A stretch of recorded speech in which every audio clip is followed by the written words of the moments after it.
Hello, and welcome back to the Talk Nats podcast. I am your host, Kevin Nibley, and we are sponsored by Old DC Apparel. Head on over to shopoldDC.com.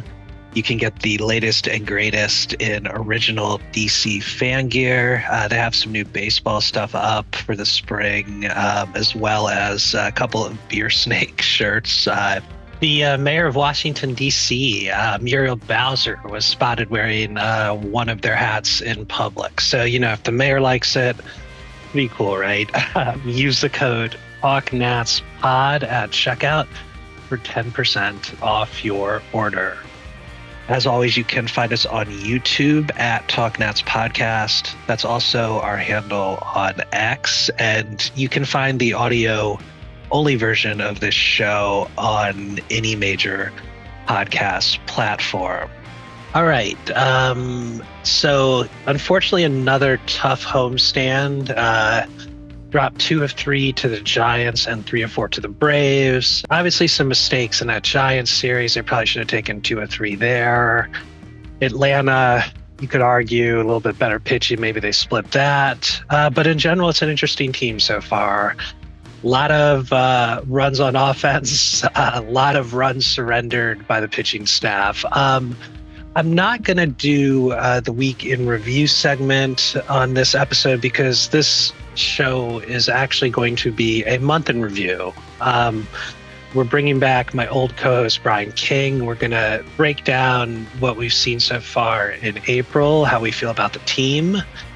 And we went on for a bit, so we're breaking this into 2 parts, one today and one next Friday. So without any further ado, here is my favorite Nats hot taker and good friend, Bryan King. So right now we are joined by our friend and former co-host, Bryan King.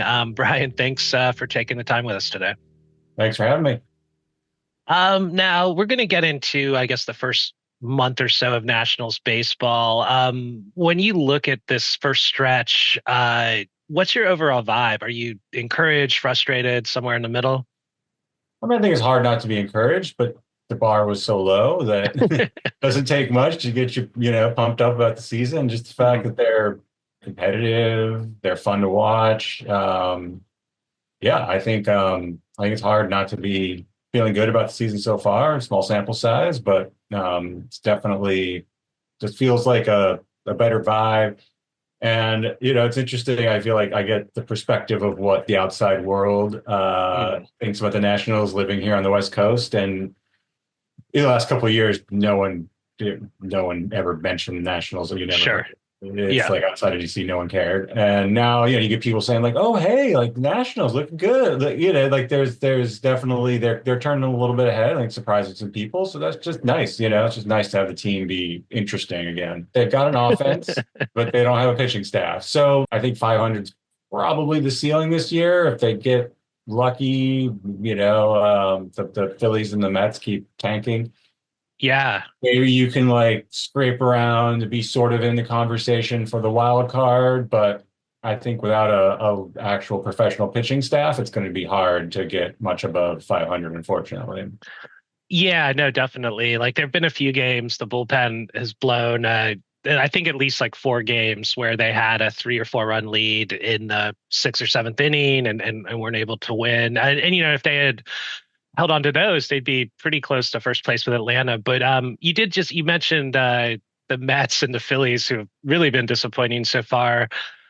I mean, I know it's a long shot, but do you think that maybe the learners look at the way this division's shaking out, and you have these 2 older teams like the Mets and the Phillies on, the decline in theory, and then you have the Braves, who are pretty good, but I don't think they're elite by any level. Is this a time maybe you feel like the division's opening up a little bit and might be time for ownership to hopefully start supplementing some of our young talent? I mean, it certainly looks like, just again, small sample size. Yeah, but so far you feel like they could be a little bit ahead of the curve as far as the rebuild, and you're seeing the offense start to shape up. I mean, they need some depth, but we've also got some guys in AAA, Cruz and Hassel, that maybe can help there. Mm-hmm. it also depends on kind of how, does Luis Garcia keep developing? What's his ceiling? Is this kind of where he's at, or do you think there's some improvement there? Do you think Ruiz can kind of turn the corner at catcher? Because yeah, Mhm. right now I think you could sort of see that teams are starting to figure out a book on the Nats, which is just walk the crap out of CJ Wood Yeah. and live with everyone else. And I don't think that's sustainable. You're going to need more than two guys for the whole season. But I think, yeah, they definitely seem, when you thought this was going to be another 60, 70 win season, and now it's looking like, okay, maybe they could actually do a little bit better than that. You're wondering, yeah, maybe they're a bit ahead, and maybe, dare I say, they jumped the gun a bit with the Gore trade, but I think we're going to get into that later. Yeah. So, Yeah. yeah. But yeah, I don't know. It'd be hard, again, unless they're going on some kind of tear and they're really in the hunt. I think you kind of got to stand pat this year, but you definitely probably Mhm. shouldn't sell anyone that's important unless they're a 1 year vet rental. But I don't really know who they've got in the team that's that. It's their pitchers who are garbage, like Nicolas and Yeah. Yeah. Yeah. Littell or whatever. So I don't know what they're going to get you. Yeah. Um, Yeah. No, like it's interesting. I do think they'll probably stand pat in the sense that you're not going to like start trading away prospects for a veteran this year, and then obviously there's the whole CBA, and you probably don't want to start piling in. If there even is an off season in the season next year, it's going to be a second while they figure out what the rules are before you can start signing free agents. But I do hope maybe, I mean, looking at the landscape of this division, this might be the time to whenever they figure out the CBA, whenever if the learners still decide they want to own the team and invest in it, or maybe they want to sell to someone else who does, I don't know, but it might be time to start signing some pitchers, maybe get a veteran DH, first baseman, bring in the Jason Worth type. I think we might, again, like you said, small sample, but I think we might be getting a point where the Jason Worth type would be good to Kind of have. reminds you, yeah, a Yeah. little bit of the Hmm. 2011 team, like you can see they may be just in the cusp and they just need, yeah, a couple signings to get over that hump. Like, yeah, the previous world beaters in the division aren't looking so world beatery anymore. So I think definitely in the next couple of years, while you've got Wood and CJ on the cheap contracts and they're just hitting their prime, like, yeah, now's the time. Like, what are you waiting for otherwise? Like, Yeah, the CJ's an interesting one. I mean, he's had a great start to the season offensively. I mean, defensively, still, I'm not quite sure he should be at shortstop, but I mean, offensively, he's done everything you'd want to see. He's even started hustling on his deep fly balls. Someone got through to him. He's running the first a lot harder and looking more like a leader. Is CJ someone? Do you see him as a true star, and do you think he's someone the Nats should extend and build around, or do you think he should be a guy they could potentially flip at the deadline for young pitching? I assume would be what this team really needs. I don't think you trade him because Mhm. right now you're one of your best hitters. If you trade him for pitching, well, now your offense, you got to trade for offense. I'm like at some point you got to build, you got to add, Yeah, not just, yeah, like make trades. yeah. Um, I think, and I've kind of done a 180 on him. I thought he might not be mature enough and defensively good enough. I don't know if he's defensively good enough to stick it short. For now, he's fine. I think if you're trying to actually compete for championships, you maybe want to move him to second, the outfield, but that's not a bad problem to have. You got a lot of good shortstops in the pipeline coming up. So in theory, in a couple of years, when you're ready to compete, maybe those kids are ready to come up, play a little bit better defense. You keep CJ in the lineup, move him to second, move him to left field. I don't know, Yeah, figure yeah, it yeah. out. But his bat, and at that point, he would be a veteran. He'd be a leader. So I think you got to hold on to him. I don't, again, I don't think you trade anyone on the offense unless they're a 1 year rental. I don't know, 10 Mhm. year, whatever. But again, those guys are replacement levels. So I don't know what your maybe you get some single A, lottery to Yeah, sign, but I don't think that's moving the needle any one way. Or, you're not trading them for some starting pitcher that's going to help you compete for a wild card. no, definitely. Yeah. No, I did at the time of this recording, the Nats offense, if they're not the top offense in baseball in runs scored, they're pretty darn close. I mean, I was never a guy that I know for years everyone was like fire Darnell Coles, and they always, right, like they always blame the tertiary coaches, all that. Maybe it's because I read the book Ball Four back in the day, and in that book they say like, these coaches don't really have anything to do with anything. But I mean, when you look at the Nats hitting this year as compared to last year, I mean, obviously something must have changed with Matt Borgschult, the hitting coach. I mean, does this guy deserve a job for life? I mean, or was Darnell Coles that bad? I mean, I just what's your take on this lineup scoring runs? It's like every night it's like 5 runs at least, and then some nights it's double digits. Yeah, I mean, I think that it's you and I work in TV, and it's more than just one guy, garbage in, garbage out, right? Yeah, yeah, yeah, So yeah. I think it's a organizational philosophy that's changed. It's hard for me to pin all the blame on Darnell Coles. He went and got hired by Atlanta, and right, I think Atlanta, and Yeah, I think so. he's Yeah. doing, they seem to be doing okay. So I Sure, sure, think sure, that sure. it's, when you read the player interviews with the players and what they're saying, it's just been a night and day overall organizational shift.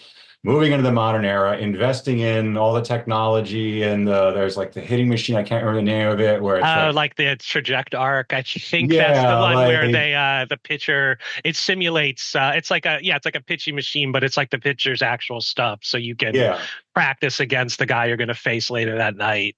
yeah, and then the data they have access to, it seems like there's just a lot more attention to detail, a lot more modern approach. They're really, they are placing that emphasis on the development side, preparing the guys better. And so that's more than just the hitting coach. That's the whole organization from the GM down. And so, yeah, it's hard for me to say it's just the hitting coach. I think if they had just kept, Davey Martinez and Rizzo and switched him, and suddenly you had this, you'd be like, wow, it was the hitting coach. But when everyone Yeah. changes, it's hard to say it's any one particular guy. I think it's, it's been a whole team effort on the coaching and the management side. And I think you're seeing the results definitely on the hitting side. You hope that you start to see it on the pitching side, but I think we all know that the hitting prospects were closer too, because there's some of that. It's some of it's just Yeah, yeah, Wood's a yeah. year older, CJ's a year older. I mean, they're definitely some of it's, Brady House is finally ready. Um, but what's impressing me is that these fringe players, your Vivas and your Yeah. like Jacob Young's done better Wiener, this year. And yeah, yeah, like some yeah. of these guys that were like just mediocre replacement level are suddenly being a bit more, additive to the team. And I think a lot of that too is also how they're using them. They're doing platoons more. They're like looking at the numbers Yeah. for matchups. It's not just trot out guys every game and oh, good luck, kid. Like slap them on the ass and hope they do well. I think you're really like there's an emphasis on putting these guys in a position to succeed, playing the matchups. The lineup changes every game. It seems like other than Wood at one. So yeah, it's really playing those matchups a bit more. And so yeah, I'm like, it'd be interesting to see does the pitching catch up to that as they get more time to implement because something Hmm. it just takes a little bit more time to develop pitchers and work with them. Yeah. But I think also the pitching cupboard was just way more bare than the hitting cupboard, so it's going to take some time to kind of restock it.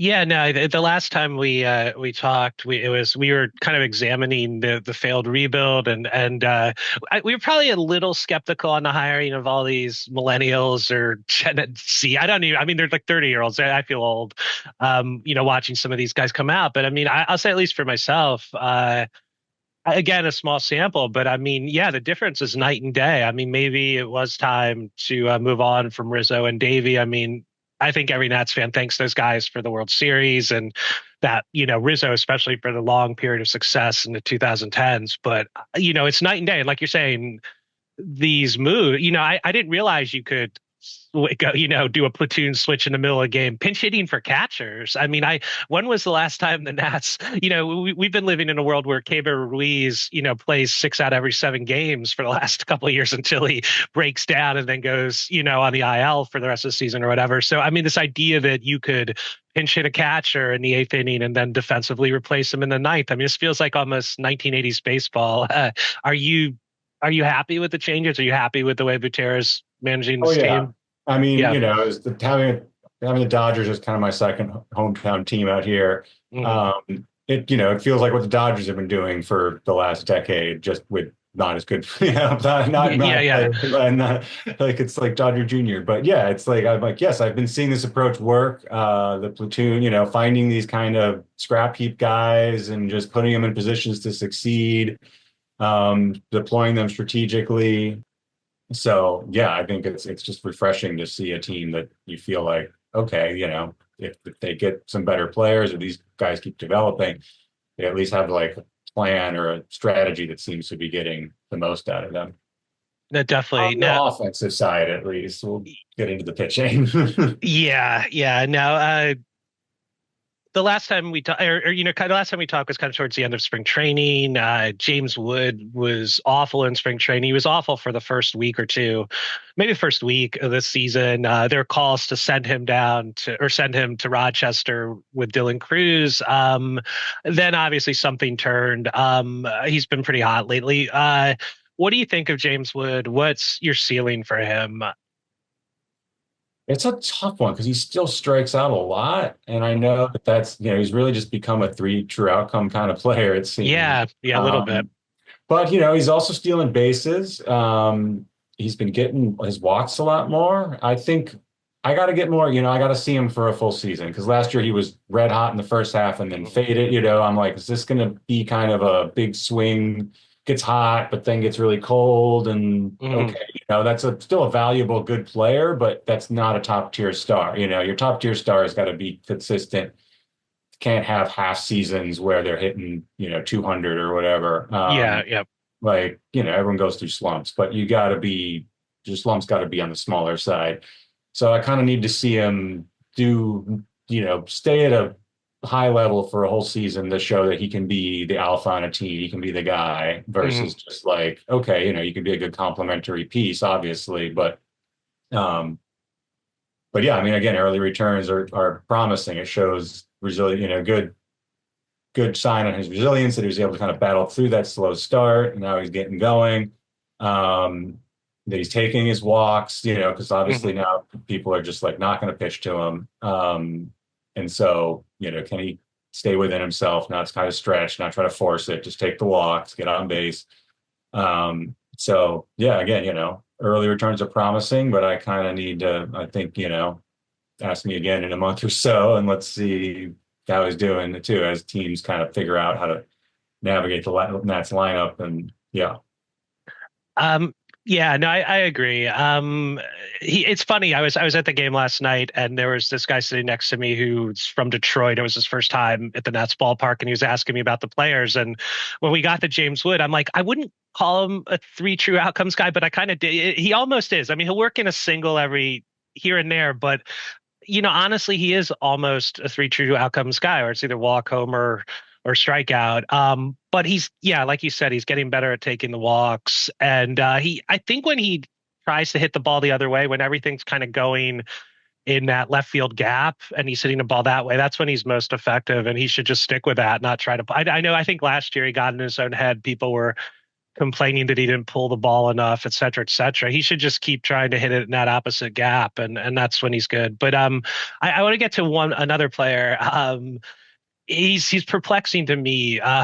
But where are you on Luis Garcia? I mean, that guy, it's like a total Rorschach test, right? Like, do you see a player that just needs some more? I was on the like, oh, this kid just like doesn't get it. And then, this start of this, he's just been really hot and cold. Mhm. I think it's tough if this is going to be who he is, to keep him at first base. Yeah. Like that's when he was at second, you'd be like, sure, that's good offensive value for a second baseman. But for a first baseman, I don't know. I mean, he's got great bat speed. He just kind of isn't the most selective No, hitter. he's a free swinger for sure. He loves to swing at a first pitch. He Yeah. kind of a slap hit. I mean, not a ton of power. It's mostly like slap hit singles when he's on. He'll hit a home run. Maybe when the weather gets warmer, he'll poke a few out. But you're talking like 15, 20 homers tops. In a great year for him. Yeah. So, I mean, I think it'll be a good test of how this coaching staff, management staff, what can they do with him? Can they kind of help him change his approach a little bit, get a little more discipline, come up with more of a plan? Hmm. or is this just kind of who he is? And at a certain point, you can't change. People are who they are, and at that point, yeah, like what do they do with him? Do they keep trotting him out there? Do they trade him? Do they? Um, so yeah, that's a tough one with him. And right now, hey, look, like why not just keep trying? Like if you can unlock him, he could be a real valuable piece, even if he's. Mm-hmm. I still say, go get that veteran first baseman who's just, more of a true first baseman hitter, but Garcia can still be a backup. He can still be a platoon kind of guy. Yeah. You just wish defensively we could be a little more versatile, like that. If he could slide like left field or something, like third base. I don't know, like just for a couple innings, like that would make him a lot more bad. If he's just so terrible defensively that all he can do is play first and DH, you're like, well, there are guys that do that are way better than you in offense. So yeah. It's hard to find a role for him if that's kind of his ceiling defensively.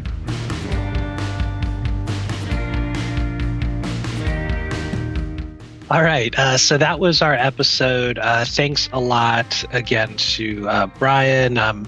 Interesting to hear that out in Los Angeles, casual baseball fans taking notice of the Nats. I know it doesn't feel great having just dropped that series to Atlanta, but I've noticed that myself too. A lot of my old friends in New York, where I still have my day job in television remotely, they've been texting me about James Woods, CJ Abrams. I do think even though we're giving up a lot of runs and we're not quite contending team yet, people are starting to notice our offense and some of our young stars.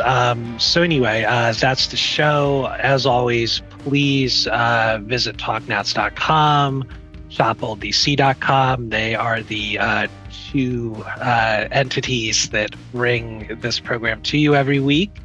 We'll be back with Bryan next week to finish talking about how we feel about the first month or so of the season. Hopefully, the Nats do what they've been doing. They get on the road and they get hot. You got the White Sox and the struggling Mets. Hopefully, we can rack up some wins and get a little bit closer to 500 by the time we talk to you next Friday. Until then, go Nats.